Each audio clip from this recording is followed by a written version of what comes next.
Mañana de obsequios ahora, pero antes quiero agradecer mucho la presencia de Lourdes Encinas aquí en el estudio para platicar en la mesa de mujeres. Entiendo que ahorita se incorpora Janeta Rizón y la diputada Gabriela Félix, supongo que anda en comisiones legislativas porque andaba en San Luis Río Colorado en los últimos días. De esas sesiones intempestivas que, bueno, a las que convocan media hora antes. Que la última, no, 11 minutos antes, y la última yo no entendí para qué, cuál era la urgencia.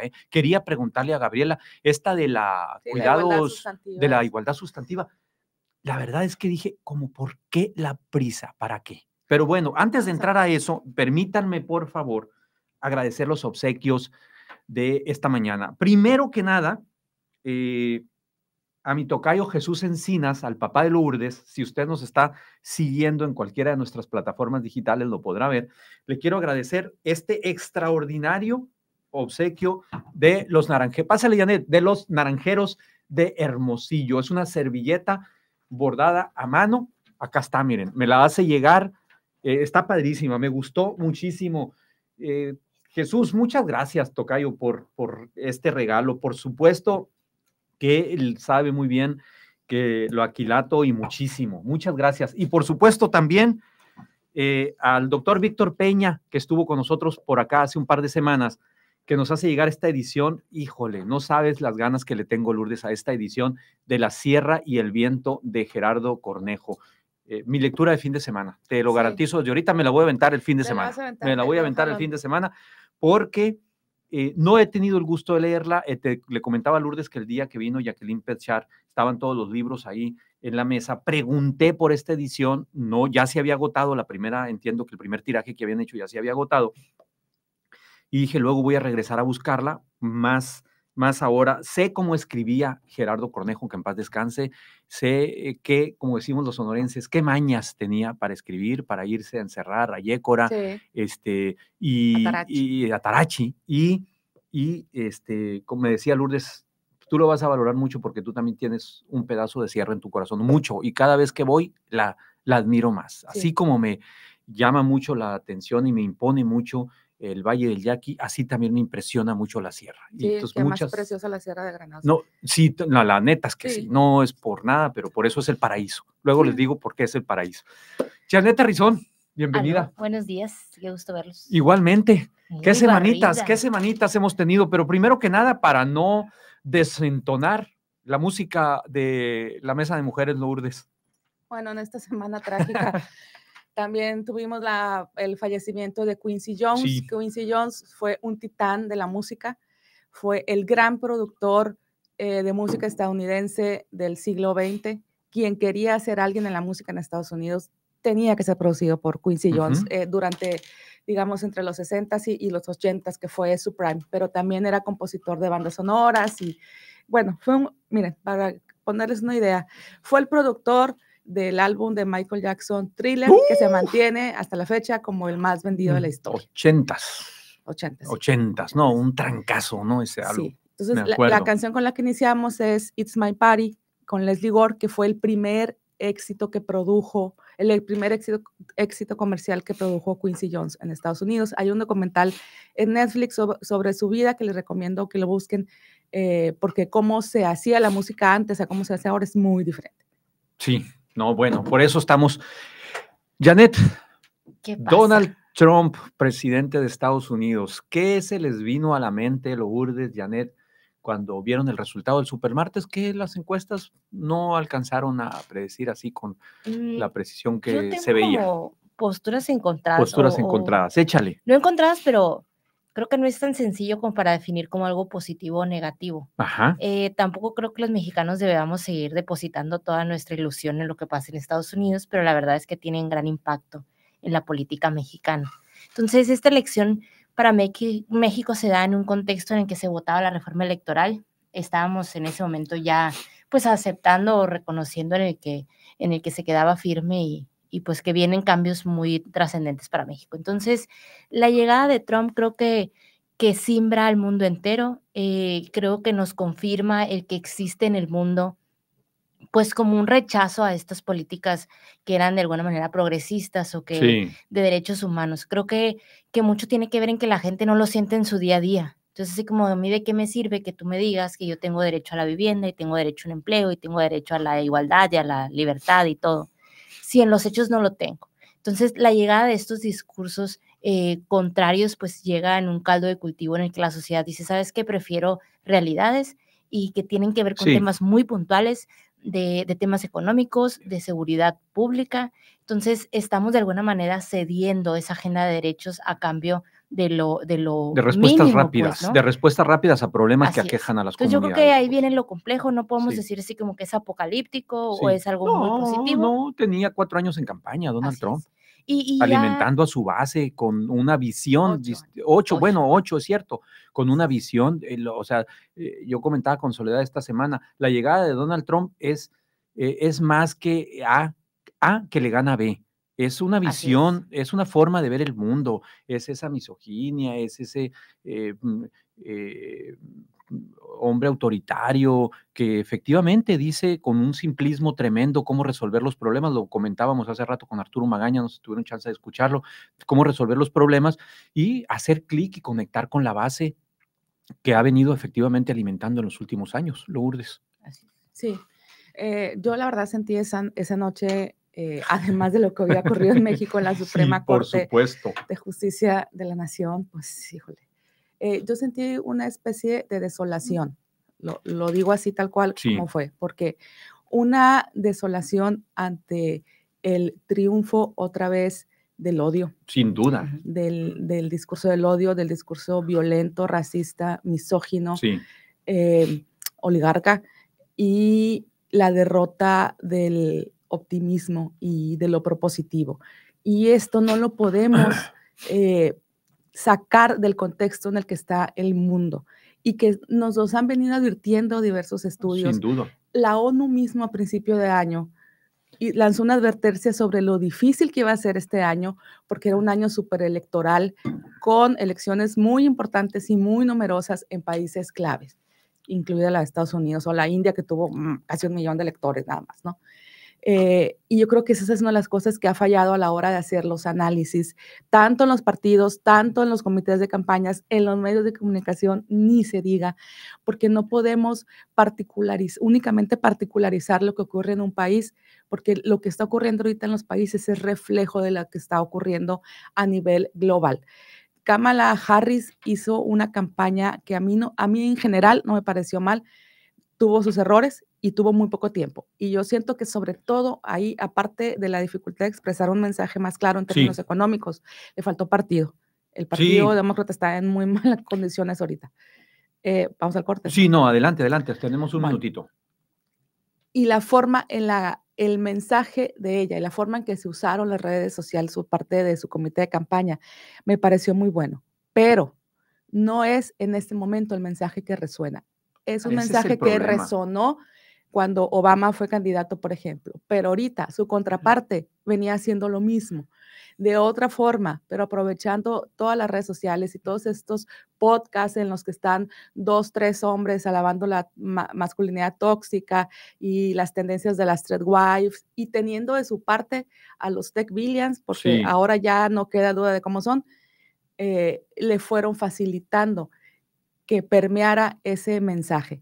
No es ahorita un momento en el que, no quiero sonar catastrofista, pero no es un momento ahorita en el mundo en el que lo positivo esté permeando, está predominando el odio, la polarización, la confrontación y el maniqueísmo. Sí, totalmente. Y esos autócratas llegan con las reglas del juego que están establecidas y luego ya que están en el poder, las tuercen y las hacen a su antojo. Estamos en la mesa de mujeres con Lourdes Encinas y con Janet Arrizón. Estamos platicando sobre las eventuales repercusiones del regreso de Donald Trump a la Casa Blanca, sobre todo en materia de políticas para mujeres. Pero antes de irnos a la pausa, en el bloque anterior hablábamos, y creo que ambas, tanto Janet como Lourdes, ponen el dedo en la llaga de cómo los electorados están volteando a ver este tipo de personajes y no es nada más exclusivo de México, no es nada más exclusivo de Estados Unidos, está pasando en diferentes partes del mundo, que con tal de venderle al electorado la posibilidad de resolver sus problemas, el ciudadano termina votándoles, o sea, votando por la oferta que ellos representan en demérito, creo yo, o de la erosión de la democracia. Esto lo refleja muy bien Latinobarómetro en sus últimos estudios, cuando habla de cómo ha crecido en América Latina. Es un estudio que se hace en América Latina. Latinobarómetro tiene su sede en Chile, viene haciendo sus estudios desde mediados de los 90, año con año, cómo en América Latina se ha venido erosionando la democracia y cómo, digamos, el encanto por la democracia en los latinoamericanos ha venido a menos y ha ido creciendo poco a poco el encanto por aquellos regímenes o votando a aquellas personas que les resuelvan los problemas, no importa que tengan mano dura. Eso es lo que hemos venido viendo, es lo que hemos venido reflejando. Es decir, mis derechos civiles, ¿qué es eso? Mis derechos políticos, ¿qué es eso? Mis derechos sociales, ¿qué es eso? Resuelven el problema, que me chorree la lanita a la bolsa, que se calmen la inseguridad, que no haya corrupción, lo más tangible posible, que era un poco lo que planteaban ustedes. Sí, y paralelamente por eso quisimos ligar el tema a los derechos de las mujeres y de las minorías también, porque paralelo a eso está también una creciente tendencia de hombres y de hombres jóvenes de ser más conservadores en su postura ideológica al sentir una amenaza por el avance de los derechos de las mujeres y las minorías.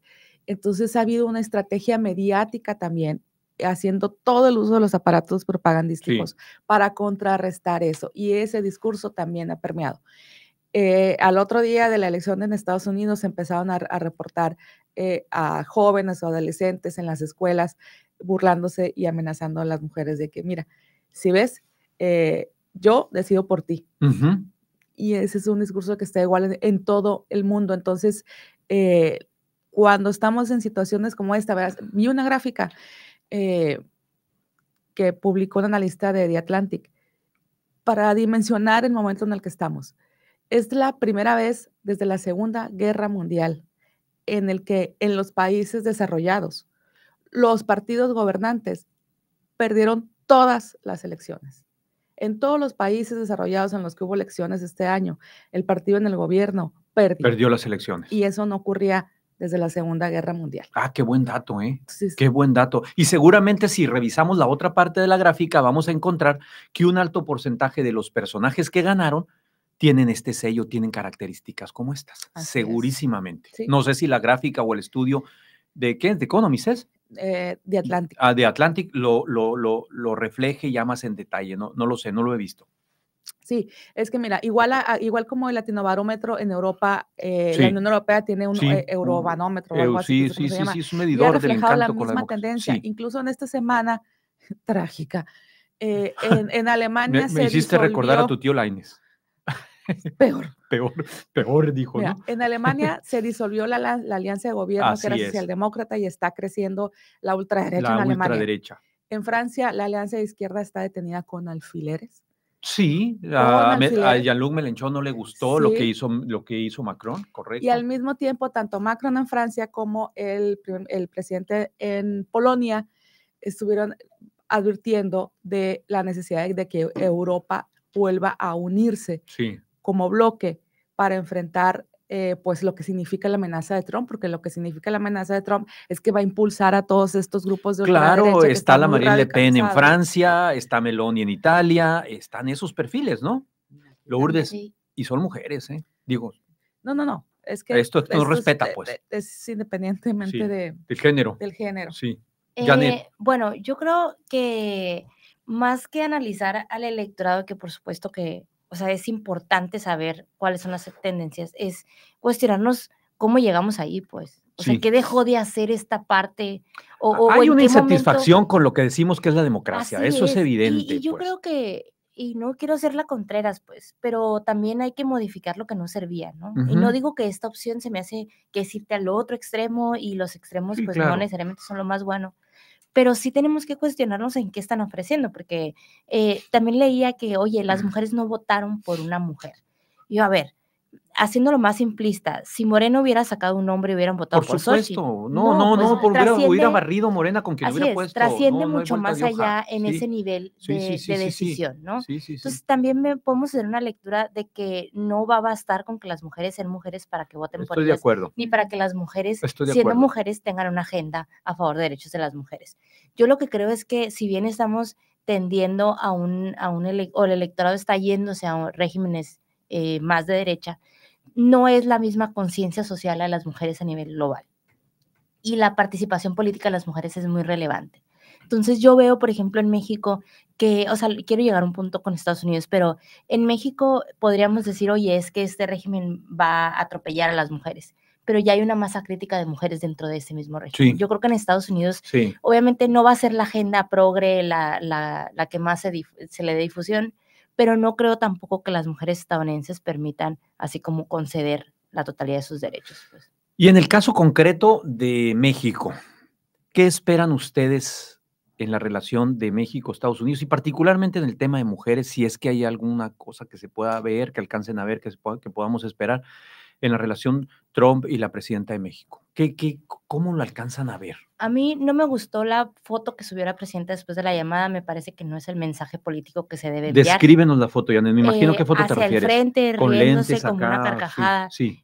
Creo que es un momento en el que tenemos que tratar con mucha diplomacia. Trump se ha caracterizado por ser un liderazgo muy agresivo, viene versión 4.0. Entonces no está el horno para bollitos, dirían en Santana. Entonces creo que hay que ser más inteligentes, hay que ser más estrategas y ojalá y esa presión que va a ejercer el Tratado de Libre Comercio, el Tratado de Comercio con México, nos permita de alguna manera despresurizar el tema, porque vamos a necesitar darle certidumbre jurídica a este país si queremos seguir negociando. Ahí viene la reforma, o sea, la implementación de lo judicial. Creo que no sé qué tan prudentes vayan a ser. Creo que están tratando de manejar un discurso en el que dicen, no pasa nada, somos socios, o sea, bilateralmente, pero no somos socios en igualdad de condiciones. Obviamente, quien tiene más que perder es México y quien tiene más poder es Estados Unidos. Ojalá y este gobierno fuera más prudente. Yo he leído versiones también encontradas, o sea, desde el tuit del cineasta sonorense, por cierto, Gastón Pavlovich, que dice, hablando maravillas, nos va a ir muy bien, hasta aquellos que ponen a México en la antesala del infierno con el regreso de Trump a la Casa Blanca, signo también de los tiempos que vivimos, de extremos y de polarización. Depende de la actitud de México. Sí, va a depender mucho de la templanza con la que podamos torear al vecino. Lourdes, ¿tú cómo la estás viendo? Mira, hay una gráfica también, no te las voy a compartir todas las gráficas. Sí, súbelas no subo nada. Bueno, compártelas a nosotros, pues nosotros las subimos. Con razón, ahorita ya estoy a punto de cerrar, no voy a rescatar lo que tengo guardado ahí porque no me quiero quedar en Twitter. Ya también vas a cerrar Twitter. Este señor de Elon Musk que quiere ser al presidente sombra de Estados Unidos. Lo comentaba en la mañana, no, olvídate, anda encantado, parece que el presidente es él, ¿no? Sí. Parece que el presidente es él. Y quien está de J.D. Vance es Peter Thiel, que fue el socio original de Elon Musk y que es todavía más retorcido y mucho poder económico. Bueno, a lo que voy es una gráfica que me dio un poquito más de, digamos, sí algo de esperanza y sí algo de alivio, más bien algo de alivio. Ya se empezaron a desagregar los datos. Entonces, del voto latino, que fue mayoritario, incluso que la elección anterior hacia el lado republicano, los mexicanos fueron los que menos votaron por los republicanos. Los mexicanos fueron los que votaron mayoritariamente por Kamala Harris. Del bloque latino. De los latinos. Del bloque latino, quienes más votaron por los republicanos fueron los cubanos. Y estoy segura que fueron cubanos que llegaron con la política de los pies mojados, pies descalzos, que ya están viviendo en Florida muy cómodamente. Pero pues que no lleguen más, pues, ¿no? Que no lleguen más, porque esa es la mentalidad, que no lleguen más. Entonces, eso me dio cierta esperanza que los mexicanos no se fueron hacia ese lado, pues, tanto. Yo creo que la presidenta Sheinbaum tiene a 3 figuras en su gabinete que con más razón ahorita las debe de mantener, que ya conocen a Donald Trump, que ya han negociado ahí y que son muy importantes ahorita para él, que es el secretario de Hacienda, Rodríguez de la O. Rogelio Ramírez de la O. El canciller. José y Ramón, Marcelo Ebrard. Coincido completamente contigo, Exactamente, y un apoyo de parte del sector empresarial que pueda tener también los alcances de miras para negociar que ya se especuló, fue especulación de redes, fue bullying de redes, que tanto Ramírez de la O como Marcelo Ebrard ya se querían ir, ¿no? Del gabinete, después de ver todo el Poder Judicial y todo lo demás. Oigan, tengo que hacer el corte de la media hora.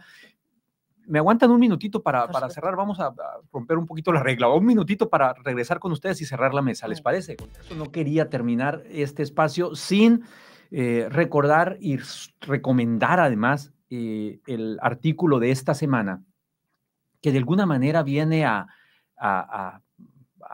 articular muy bien lo que estamos conversando aquí en esta mesa. El artículo publicado por Lourdes Encinas en Opinión 51, ahí lo puede encontrar, métase a su cuenta de Twitter, ella no le gusta, pero yo sí lo voy a decir, se llama Lojesa, antes de que la cierre, como dice ahí, como le digo yo a Soledad también todos los miércoles, antes de que la cierre, pues estoy dando tris así, pero bueno, ahí está el artículo y es sobre la voluntad anticipada, Lourdes. Me parece de lo más pertinente el tema y el término para definir un poco el momento que estamos viviendo en México y que ahora vemos en Estados Unidos. Sí, muchas gracias por la lectura y la recomendación. La obediencia anticipada es un concepto que recojo del libro sobre la tiranía, que es del historiador estadounidense Timothy Snyder, y es una advertencia que hace a que la ciudadanía y en sus diversos sectores no se anticipe a conceder o aceptar los cambios que provengan de gobiernos que, si bien llegaron por medio de elecciones aparentemente legítimas, empiezan a tomar medidas autoritarias y las personas a veces al no saber, a veces al no saber cómo reaccionar, o a veces al pensar que es algo inevitable, o incluso también a veces por la amenaza de no oponerse, pues acepta lo que se viene, incluso se anticipa a tener acciones que considere que vayan a estar en la misma línea que está tomando ese régimen, pero de esa manera, dice Snyder, les estamos enseñando al poder hasta dónde puede llegar, qué tanto pueden hacer sin que tengan ninguna resistencia. Y el texto está en Opinión 51. Y está abierto, ¿no? Ahí lo podemos ver. Sí, está abierto, es de acceso abierto. Janet, ¿algún comentario final? Ya nos vamos. Pues ojalá que el cierre de la cuenta de Lourdes sea una promesa de campaña, de esas que no se cumplen. Y ojalá la de Trump no se cumpla como si se cumplió el plan C. No, espérate, me decía Arturo Magaña en la mañana. El asunto de Trump es que lo que promete lo cumple, ¿eh? O sea, lo que promete lo cumple, entonces pues, vamos viendo. Mi comentario muy corto sería, me parece paradójico que el gobierno de México diga, ¿por qué no nos creyeron la propuesta de campaña que fue el plan C? Exactamente. Y ahora nos digan, no le crean a Trump, es una promesa de campaña. Claro. Oigan, muchas gracias.